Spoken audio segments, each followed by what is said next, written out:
Penyimpanan yang benar itu berpengaruh nih Mbak terhadap kualitas dan kuantitas produk tersebut. Pada saat ini kita setiap hari melakukan penyerapan agar swasembada pangan itu tercapai. Kita biasa briefing lah sama anak-anak yang mau kerja hari ini produksi ini, habis itu ya udah kita jalan.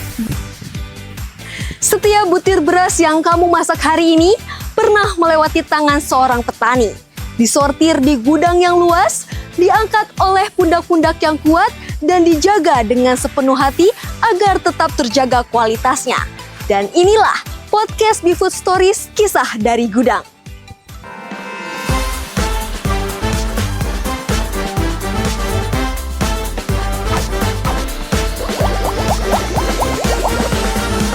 Halo Besti Bulog, podcast BeFood Stories kali ini dalam rangka memperingati Hari Buruh Sedunia, kita akan mendengarkan langsung sosok yang menjadi nahkoda di dalam gudang ini. Bersama saya Vanessa, mari kita sambut narasumber kita kali ini, Mas Prasetya. Halo Mas. Halo. Halo, apa kabar ini Mas? Alhamdulillah baik. Alhamdulillah baik, tentu selalu baik ya Mas ya. Iya. Sekarang lagi sibuk apa aja nih Mas? Oke, saat ini gudang itu lagi sibuk pengadaan dan juga kami sedang melakukan pengolahan beras. Oke, pengolahan beras. Oke. Mas Prasetya ini merupakan seorang kepala gudang Sunter Timur 1 dan 2 serta unit pengolahan di DKI Jakarta. Senang bertemu Mas di podcast kali ini. Oke, Mas Prasetya. Banyak yang nggak tahu nih Mas, apa yang sebenarnya terjadi di balik pintu gudang? Bisa diceritakan apa saja yang menjadi tantangan di lapangan sebagai kepala gudang? Oke, baik. Jadi ya seperti yang kita tahu ya Mbak, kalau di gudang itu kan menyimpan aset yang sangat besar ya, dengan nilai yang sangat besar. Nah, maka dari itu kami itu di gudang pada saat melakukan penerimaan, kita melakukan pengecekan dengan betul agar kuantitas dan kualitas yang kita dapatkan itu bagus. Oke, yang kedua nih Mbak, nah, pada saat kita setelah menerima itu kita melakukan penyimpanan. Nah, penyimpanan yang benar itu berpengaruh nih Mbak terhadap kualitas dan kuantitas produk tersebut. Nah, setelah itu kita melakukan perawatan. Nah, di dalam perawatan ini kita melakukan daily monitoring maupun weekly monitoring dengan capaian agar produk yang tersimpan itu bebas dari hama. Berikutnya itu kita melakukan pengolahan, mengemas ulang kemasan dari kemasan 50 kilo menjadi kemasan 5 kilo, dan produk-produknya itu ya kita melakukan pengemasan terhadap produk BeFood dengan merek Seta Ramos, Punokawan maupun Sleep Super. Setelahnya itu yang terakhir, kita pada saat kita melakukan pengeluaran barang itu kita melakukan pengecekan ulang terhadap kualitas dan kuantitas terhadap beras tersebut. Oke, berarti memang kualitas dan juga kuantitas dari produk BeFood ataupun Bulog itu memang sangat penting sekali ya Mas? Sangat penting sekali. Dan juga nanti masyarakat yang merasakannya pun juga ikut senang. Betul sekali Mbak. Memuaskan hasilnya seperti itu ya. Oke Mas, kita tahu nih Mas bahwa beras yang dihasilkan Perum Bulog ini merupakan hasil dari petani lokal nih Mas. Nah, menurut Mas, gimana sih peran gudang dalam menjembatani dua hal penting ini antara misi besar Bulog dan hasil panen petani lokal? Oke, baik Mbak. Seperti yang kita tahu ya, pada saat ini kan Presiden memerintahkan kepada Bulog untuk melakukan penyerapan. Pada saat ini kita setiap hari melakukan penyerapan agar swasembada pangan itu tercapai.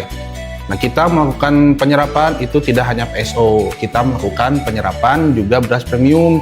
Yang itu tadi kita melakukan penyerapan beras premium untuk kita kemas ulang menjadi produk BeFood. Oke, produk komersil ya? Betul, produk komersil, baik BeFood tadi Seta Ramos, Punokawan maupun Sleep Super, itu Mbak.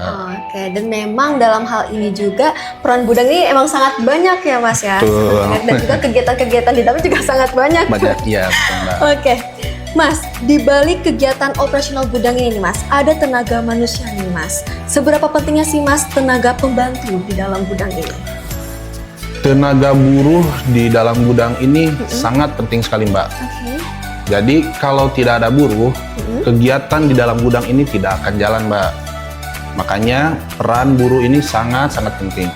untuk di lapangan ya Mbak ya, khususnya di gudang, di pengolahan maupun di penyimpanan barangnya. Benar sekali, karena balik lagi ya Mas ya, jadi kayak Bulog membutuhkan buruh, buruh pun juga membutuhkan Bulog. Jadi kita ada simbiosis ya. Betul sekali Mbak. Oh iya Mbak, kebetulan nih saya masih ada kegiatan lanjutan nih. Ada apa nih Mas? Terkait pengadaan barang. Sesuai yang tadi, kita kan mau swasembada pangan ya. Jadi mohon maaf nih, saya lanjut ya. Boleh dong Mas. Terima kasih nih sudah memberikan informasinya nih. Oke, sama-sama. Dah.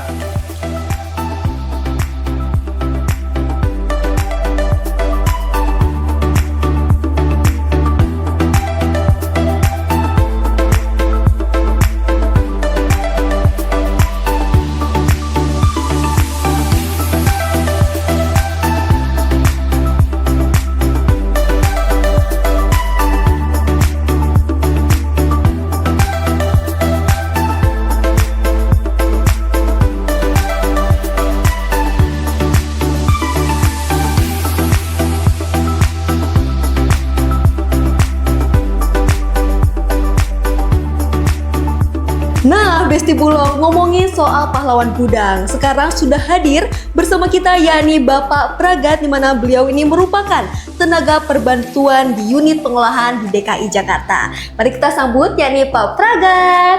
Halo Pak. Halo juga. Halo, apa kabarnya nih Pak? Baik. Pak Pragat ini merupakan seorang tenaga perbantuan unit pengolahan di DKI Jakarta. Senang bisa bertemu Bapak di podcast Biris kali ini. Oke, Pak Pragat, bisa diceritakan sedikit tentang bagaimana Bapak mulai bekerja di gudang ataupun di unit pengolahan Bulog ini? Sudah berapa lamakah dan seperti apa pekerjaan sehari-hari Bapak di dalam unit pengolahan ini? Awal mulanya dulu buruh panggul, terus akhirnya ikut produksi di unit pengolahan. Dari sekitar 2017 ya kurang lebih ya 8 tahunan lah. Oke, kalau misalnya di gudang nih Pak ataupun di unit pengolahan, biasanya Bapak melakukan apa aja nih Pak untuk rutinitasnya sehari-hari? Ya kita kadang ngatur sama yang kerja, terus sebelum kerja kita pagi-pagi kita beres-beres dulu, bersih-bersih. Terus ya setelah itu ya kita biasa briefing lah sama anak-anak yang mau kerja hari ini produksi ini lah, udah habis itu ya udah kita jalan produksi. Jadi memang yang pertama itu adalah terkait kebersihan ya Pak ya? Kebersihan dulu nomor 1, setelah semuanya oke, baru nanti briefing ya Pak ya tadi ya. Briefing, habis briefing baru selanjutnya tadi langsung kita mulai produksi. Oke, langsung mulai ke produksi. Oke Pak, penasaran nih Pak. Bapak tentunya sering mendengar ataupun melihat beras Beefood di gudang ataupun unit pengolahan ini. Dari sisi unit pengolahan nih Pak, seperti apa sih Pak tantangan yang biasanya Bapak hadapi? Ya kadang mesin error, terus kadang saya langsung memperbaiki biar produksinya lancar. Benar banget sih Pak. Jadi emang yang awal-awal itu seharusnya kita juga kalau misalnya ada mesin error ya Pak ya, langsung segera Bapak perbaiki biar kualitas ataupun kuantitas produknya tetap terjaga ya Pak ya. Iya. Dan nanti akan disebarluaskan ke masyarakat Indonesia. Wow, menarik banget nih ya cerita di balik kerja di gudang ataupun unit pengolahan. Nah, aku mau ngajak Besti Bulog buat kenalan sama produk Beefood yang dikeluarkan oleh Bulog. Jadi beras Beefood ini bukan cuma soal beras di dalam kemasan saja. Di baliknya ada rantai panjang yang melibatkan banyak pihak termasuk para petani lokal dari berbagai daerah di Indonesia. Jadi saat kita beli ataupun masak produk Beefood di rumah, sebenarnya kita juga sedang mendukung hasil panen petani kita sendiri. Seperti itu. Dan produk Beefood sendiri sudah bisa ditemukan oleh Besti Bulog di berbagai supermarket nih. Salah satunya yakni di supermarket milik Bulog yang bernama Bos Food yang terletak di Kelapa Gading. Kalau Pak Pragat sendiri nih Pak, Bapak menggunakan produk Beefood gak Pak? Tentu saja. Tentu saja menggunakannya Pak ya. Iya. Dan juga istri Bapak tentunya juga memasak menggunakan produk Beefood. Nah Pak, kalau misalnya Bapak nih mau menggunakan produk Beefood ataupun istri Bapak, saudara Bapak menggunakan produk Beefood nih Pak, bisa banget nih Pak untuk join di komunitas Beefood kita nih Pak, namanya Beefood Community, di mana Beefood Community ini merupakan komunitas para ibu-ibu, bapak-bapak, ataupun anak muda yang setia menggunakan produk BeFood dimanapun. Di dalamnya, di dalam komunitas ini juga nantinya akan ada kegiatan nih Pak, yang seru-seru banget. Seperti contohnya ada demo masak, ada kunjungan pameran, workshop, dan juga kegiatan lainnya nih Pak. Nah, Bapak ataupun Besti Bulog yang ada di rumah, nantinya bisa banget nih kunjungin di Instagram @bulogbisnis ataupun @bulog.befood dan klik link yang ada di bio Instagramnya untuk menjadi ataupun bergabung menjadi BeFood Community. Apa harapan Bapak untuk para pekerja ataupun tenaga perbantuan seperti Bapak ke depannya?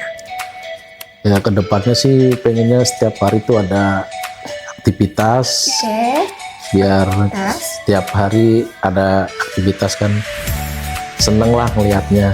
Oke, aktivitas ataupun kegiatan ya Pak ya. Iya. Biar nanti Bapak juga kalau ada kegiatan yang lain juga jadi malah bersemangat setiap hari ya Pak ya. Oke Pak, terakhir nih Pak Pragat, sebutkan ataupun bisa nggak Pak menjelaskan satu kata yang menurut Bapak paling menggambarkan kerja di unit pengolahan? Kekeluargaan. Kekeluargaan, berarti memang di dalam unit pengolahan ini kekeluarganya Pak ya, jadi Iya. senang sedihnya bareng-bareng ya Pak ya. Makanya pun bareng-bareng, karena jam istirahatnya sama ya Pak ya. Oke. Baik, terima kasih banyak Pak Pragat atas waktunya dan juga melalui tangan dan juga kerja keras para pekerja seperti Bapak, beras BeFood bisa sampai ke rumah masyarakat ataupun Besti Bulog yang ada di seluruh Indonesia. Selamat Hari Buruh Sedunia untuk seluruh buruh pekerja Indonesia. Kalian adalah tulang punggung di negeri ini. Terima kasih yang telah menonton ataupun menyaksikan Biris BeFood Stories episode kali ini. Jangan lupa untuk like, komen, dan juga subscribe akun Bulog Bisnis dan juga stay tune di episode Biris berikutnya. Oh iya, Biris sekarang juga sudah ada di Spotify loh. Jangan lupa untuk didengarkan ya Besti. Bagi kalian yang tertarik untuk bergabung menjadi BeFood Community, jangan lupa untuk cek di bio Instagram kita ya. And see you!